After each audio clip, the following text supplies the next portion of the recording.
नए वीडियो में। ये वीडियो क्लास 11 के लिए बहुत महत्वपूर्ण है।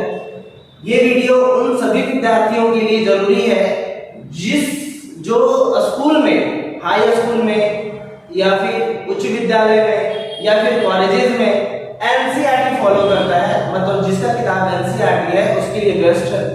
स्पेशली फॉर जैक के लिए ये वीडियो बहुत बढ़िया है और एनसीईआरटी फॉलो करने वाले बच्चों के लिए या जो स्कूल एनसीईआरटी फॉलो करता है वो एनसीईआरटी का बुक उसके लिए स्पेशली है। जैक एनसीईआरटी के लिए ध्यान रखिएगा, एनसीईआरटी ने अपना सिलेबस को लेस किया है, चैप्टर को लेस किया है और उस चैप्टर में लेस करने की वजह से अब हम लोग नया सिलेबस को दिख रहा है। बहुत सारे बच्चे लोग क्वेश्चन है सर इस सेशन में कौन सा सिलेबस आ रहा है, कौन सा चैप्टर हटा है, कौन सा चैप्टर नहीं हटा है, तो उसके बारे में हम लोग इसमें जानेंगे।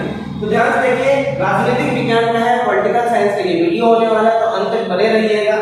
तो राजनीतिक विज्ञान का हम लोग सिलेबस देखेंगे। तो हमारे क्लास 11 में जो पॉलिटिकल किताब है उसमें दो किताब पढ़ना है। पहला किताब पढ़ना है भारतीय संविधान का कार्यान्वयन और दूसरा किताब का नाम है राजनीतिक सिद्धांत। ठीक है, ध्यान दीजिएगा, ये भारतीय संविधान के बारे में सिर्फ हम लोग पढ़ेंगे। इसके बारे में भारतीय संविधान के बारे में हम लोग यहाँ पर अध्ययन करेंगे, भारतीय संविधान के बारे में। तो भारतीय संविधान का कार्यान्वयन में जानकारी होना चाहिए आप लोगों को। हम आपको बता देते हैं कि जो पिछले सेशन में या पिछले क्लास में या पिछले सेशन में पिछले सिलेबस में जो सिलेबस था वही का सेम सिलेबस है। उस समय भी हमारे पास 10 चैप्टर थे, इसमें भी हमारे पास 10 चैप्टर है। कोई चैप्टर रिड्यूस इस बुक से नहीं हुआ है। जो भी सिलेबस रिड्यूस हुआ है वो आपको बुक 2 से, मतलब राजनीतिक सिद्धांत से लेस किया गया है। तो हम लोग देखते हैं। तो प्रथम बुक से सबसे पहला सब्जेक्ट चैप्टर है वो है संविधान क्यों और कैसे। तो इस चैप्टर में हम लोग भारत के संविधान के बारे में पढ़ेंगे। संविधान क्या होता है, संविधान क्यों जरूरी है और संविधान कैसे बना गया था, इनको बनाने के लिए कितने मीटिंग्स वगैरह हुए थे, कौन कौन मुख्य व्यक्ति हैं जिन्होंने संविधान बनाने में अहम रोल निभाया था। तो ये हम लोग इस चैप्टर में पढ़ेंगे, संविधान क्यों और कैसे। ठीक है, आइए दूसरा में भारतीय संविधान में अधिकार। दूसरा जो हम लोग पढ़ रहे हैं चैप्टर पढ़ेंगे वो है भारतीय संविधान में अधिकार। मतलब भारतीय संविधान में हम लोग अधिकार और कर्तव्य दिया गया है, तो वही चीज हम लोग इस चैप्टर में पढ़ेंगे। आगे पढ़ेंगे चुनाव और प्रतिनिधित्व। तीसरा में है चुनाव और प्रतिनिधित्व, मतलब लीडरशिप। ठीक है, देखिए ध्यान दीजिए, हमारे देश में लोकतंत्र है और हमारे देश में लोकतंत्र को निभाने के लिए हम चुनाव होता है। ठीक है, तो चुनाव के बारे में पढ़ेंगे, कौन कराता है चुनाव, किसके ऊपर दायित्व होता है, वो सारे चीज हम इसमें जानेंगे। चैप्टर 4 में हम लोग आएंगे कार्यपालिका। कार्यपालिका को हम लोग इसमें पढ़ेंगे। कार्यपालिका कौन होता है? देखो, कार्यपालिका क्या होता है, जो कानून को फॉलो करवाती है, जैसे आईएएस ऑफिसर, जैसे सरकारी अधिकारी, ये सब। आगे आता है विधायिका। विधायिका का काम है कानून बनाना। क्या काम है?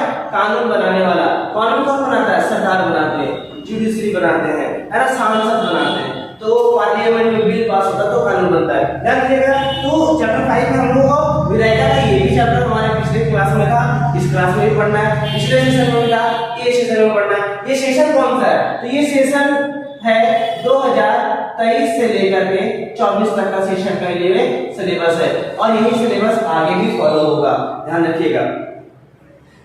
चैप्टर 6 में है न्यायपालिका। न्यायपालिका में कौन सा? तो जज हो जाते हैं, कोर्ट्स हो जाते हैं। जज कितने प्रकार के होते हैं? वो तो बहुत सारे होते हैं। कोर्ट कितने प्रकार के होते हैं? तो हाई कोर्ट हो जाता है, जिसको उच्च कोर्ट कहते हैं हिंदी में। सुप्रीम कोर्ट होता है और एक होता है जिला कोर्ट। जिला कोर्ट तो हर एक जिले में होता है और उच्च कोर्ट जो होता है जिसको हाई कोर्ट कहते हैं वो राज्य के राजधानी में होता है और जो सुप्रीम कोर्ट होता है वो देश की राजधानी में होता है। तो आपका आज का सवाल है कि बताइए झारखंड का हाई कोर्ट कहाँ है? ठीक है, झारखंड का हाई कोर्ट कहाँ है, उसका आपको नाम कमेंट बॉक्स में डालना है। आगे आता है चैप्टर में संघवाद। ठीक है, संघवाद आता है। चैप्टर 8 में आता है स्थानीय शासन और चैप्टर 9 में आता है कि संविधान एक जीवंत दस्तावेज है। आगे आता है चैप्टर 10 में संविधान का राजनीतिक दर्शन। तो ये चैप्टर 10 जो है पिछले वाले सिलेबस में भी था, इस वाले सिलेबस में। तो फर्स्ट बुक से कोई चैप्टर लॉस नहीं किया गया है। आपको अगर लॉस किया गया है, लेस किया गया है, तो आपका चैप्टर बुक 2 से किया गया है 2 चैप्टर। ध्यान दीजिएगा।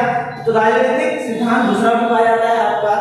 इसमें जो सबसे पहला चैप्टर है वो है राजनीतिक सिद्धांत। क्या है? राजनीतिक सिद्धांत। ठीक है, ध्यान दीजिएगा। दूसरा चैप्टर जो है स्वतंत्रता। स्वतंत्रता का मतलब लिबर्टी होता है, आजादी। ठीक है, किसको कहते हैं, कैसे मिलता है, किस प्रकार की आजादी होता है, ध्यान रखिएगा। समानता। समानता का मतलब इक्वालिटी, ये भी बहुत इंपॉर्टेंट चैप्टर है। और समानता दिलाने के लिए हमारे कितने सारे क्रांतिकारी अपना बलिदान दे दिए हैं। ठीक है, चैप्टर 4 में आएगा सामाजिक न्याय। ठीक है, सामाजिक न्याय। चैप्टर 5 में आएगा अधिकार। ठीक है, और चैप्टर 6 में आएगा नागरिकता। ठीक है, सिटीजनशिप्स। चैप्टर 7 में आएगा राष्ट्रवाद। ठीक है, और चैप्टर 8 में आएगा धर्मनिरपेक्षता। ध्यान दीजिएगा, धर्मनिरपेक्षता, सेकुलरिज्म। ठीक है, अब यहाँ पर चैप्टर जो हमारा बुक 2 था उसमें चैप्टर 10 था, इसमें भी 10 था, लेकिन इस बार एनसीईआरटी ने इसे हटा दिया है, इसलिए इसमें हमारे 18 है। तो टोटल पिछले सेशन में हमारे पास पॉलिटिकल साइंस में टोटल 20 चैप्टर पढ़ने होते थे। कितने? 20 चैप्टर, लेकिन थैंक्स टू एनसीईआरटी उसको कम करके अब 18 चैप्टर पढ़ना है, जिससे सिलेबस आसान हो जाएगा, हम लोग अच्छे से नॉलेज को ग्रैब कर सकते हैं। तो आज के इस वीडियो में इतना ही, आगे हम लोग बने रहते हैं अगले सिलेबस।